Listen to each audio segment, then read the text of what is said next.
So we are in a little bit of a crisis situation right now, and I don't want to downplay the situation at hand, which is ultimately a huge devastation and catastrophe. Where what I'm reading and being told is a near $6 billion total of rebuild costs so far. Obviously, I'm referring to the wildfires in Hawaii and what some are saying are poor, less than adequate fire safety, prevention, survival, relief efforts for the people, the community, the economy, the safety, the health of everyone in harm's way, basically. So I don't want to make light of that or anybody who has been affected by this or is being affected by this or anything and everything associated with it from that standpoint.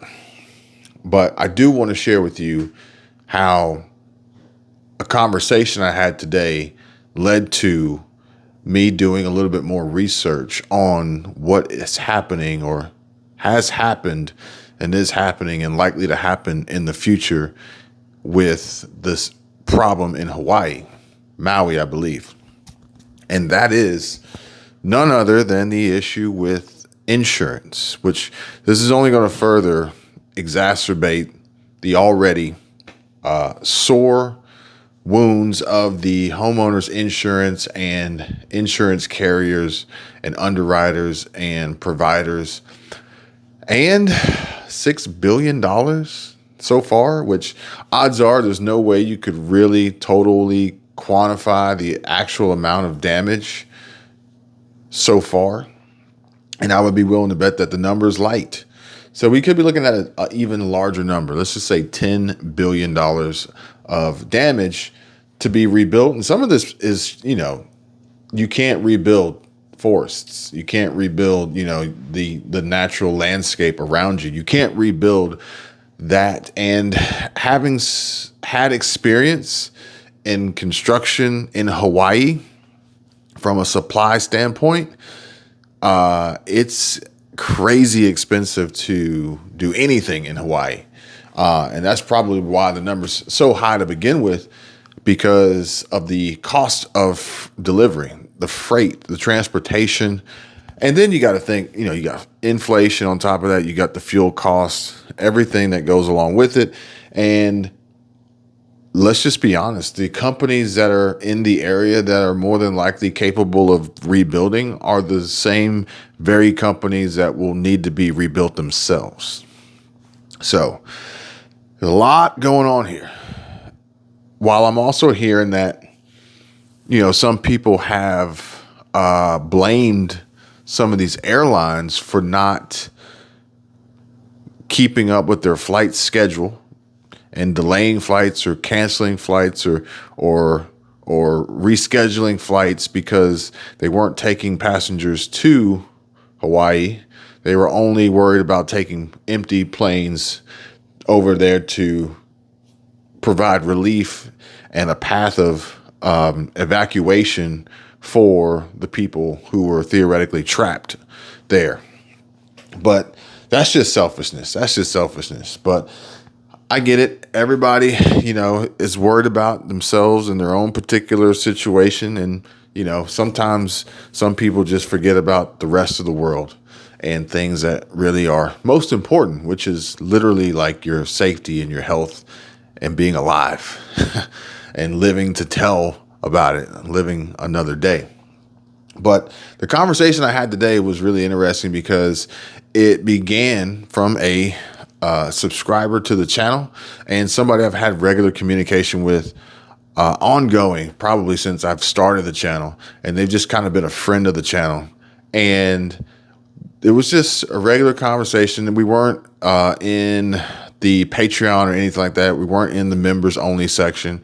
It was just a regular conversation that we were having through email, basically. And so what it boiled down to was the conversation led to Kevin. have you thought about what's happening in Hawaii? Specifically and particularly Hawaii, because what's happening has happened in Florida, it's happened in Texas, it's happened in California, it happened in Kentucky, it happened in New York, Vermont, Ontario, Montreal. Like, it's happened, whether it's a fire, hurricane, tornado, a flood, wildfires, earthquakes. But ultimately, what we're seeing, this destruction we're seeing in Hawaii right now, which is unreal, is unique because of it being Hawaii and its location and its economy and its ecosystem and its community, and everything is kind of like tied together.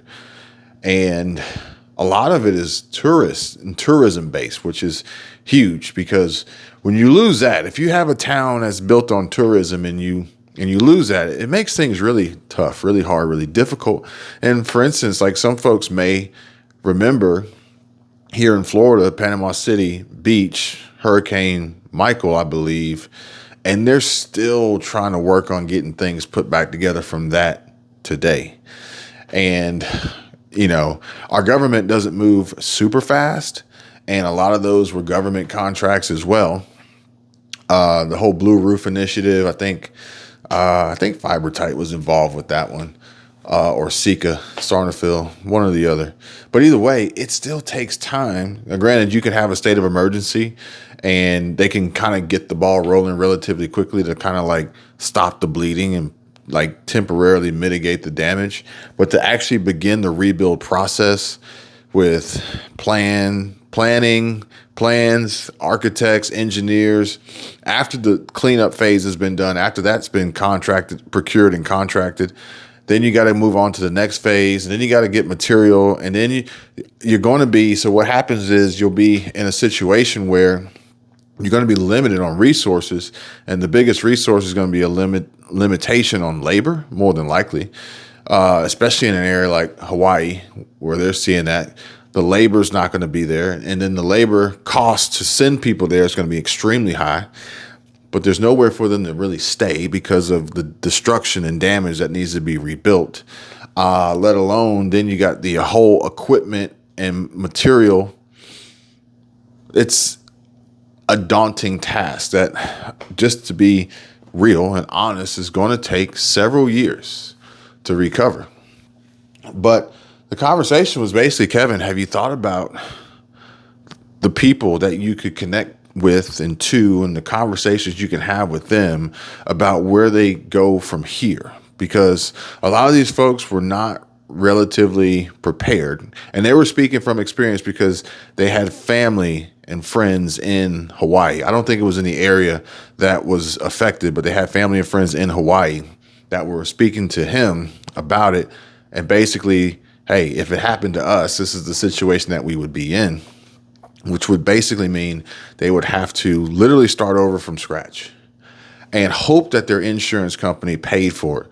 But that timeline is, no one knows what that's going to be, if the insurance companies have the money or pay the money, or then after that, do they still have insurance, or does their insurance drop them, or does their insurance go through the roof and make it completely unaffordable for them to ever have insurance, whether it be personal or business, homeowners insurance, or liability insurance, or commercial insurance? Like, all these challenges exist. But in the meantime, it's going to take a long time to get there. And a lot of these folks are going to be thinking to themselves and wondering and trying to figure out, restless, sleepless nights, panic, anxiety of, at least my family's safe physically, but what are we going to do in the meantime? Where are we going to go? How are we going to earn an income? How are we going to pay our bills? How are we going to afford food? How are we going to afford temporary shelter with housing costs and rent prices being higher than ever? And odds are the final destination of evacuees, if they like converge into a particular area, we're going to see those prices go up for temporary housing, because they know they kind of got these folks right where they want them. So they were asking me, like, Kevin, have you thought about how many people you could potentially help in this situation by getting them monetized. And I was like, I haven't really thought about that, but at the same time, I didn't really think that people would be worried about making YouTube videos. But I did actually see a channel just the other day, maybe yesterday or the day before, and it's literally a channel that live streams and records videos and uploads videos from Los Angeles of pretty much late night Los Angeles and all the crazy things that happen. I saw it looked like a Grand National, might have just been a regular Buick Regal on like some 20-inch Daytons. And I mean, it would probably had hydraulics, and it was literally parked in the street, burned to a crisp, and the fire department was like putting fire out. I don't know if it's part of a takeover situation or whatever. Maybe they went into a rival territory and didn't work out, or the hydraulics caught on fire. I don't know. But they literally just go around capturing all the terrible things that are happening in Los Angeles and putting it up in 4K or live streaming it in 4K. Excellent quality video, really, if I have to be honest. And it makes them money.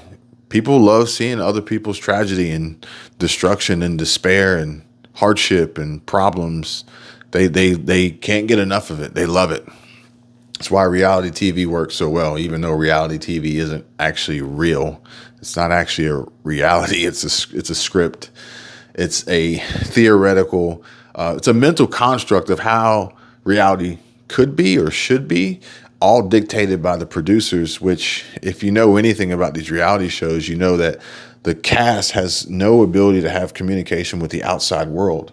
They have no clue who they are in the eyes of the world, social media. They have no communication through phones and internet and different things like that.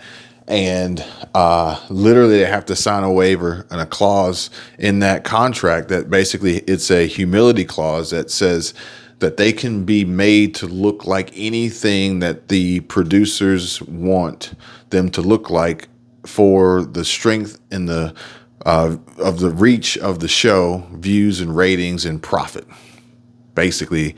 And it's not real. It's not real. They introduce problems intentionally on purpose. You know, they put negatives against negatives and positives against positives that are obviously trying to push themselves away from each other. Like, you know, the polarity of magnets, they don't match, but they keep pushing them together just to see what happens. And obviously it's tragic typically, and people love it. They can't get enough of it.